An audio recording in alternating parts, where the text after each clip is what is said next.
पुतला लेकर के देखी नदी के पास सब औरत सब ऐसे जी किया तो पम्मी कर रही है, बैठ के कथा सुन रही है। तो मिट्टी को पुतला लेके वो गई, वहाँ बैठ गई। तो बैठ गई और तो फिर वो जब कथा सुन के जा रही थी तो वो बच्चे में जान आ गया, मिट्टी के पुतला में जान आ गया। बच्चा सब बजाने लग गया। तो बोली अरे तो मिट्टी है, मिट्टी का पुतला कैसे जान कैसे आ गया? तो वो ले गई। तो फिर वो लेकर के फिर घर गई। बहुत खुश हुई। ये तो सब जितवाहन भगवान का सब महिमा है, उन्होंने ही ज्यादा नहीं है, लास्ट स्टोरी चल रहा है। हेलो आरती करा के।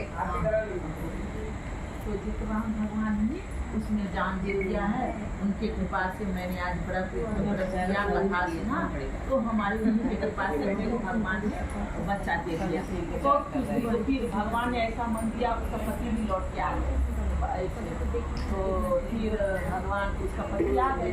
तो बोला कैसे हुआ? तो बताई जो ऐसे ऐसे हमने ये किया, व्रत किया देविया का, तो मिट्टी का ऐसे ऐसे पुतला बनाया। तो भगवान ने उसमें जान दे दिया। हमको आज बच्चा भी हो गया और आप ही लौट के आगे फिर खुशी खुशी रहने लगे। जैसे उस मिट्टी में जान दिया, उसे ही भगवान वैसे ही बच्चे को सबका बच्चे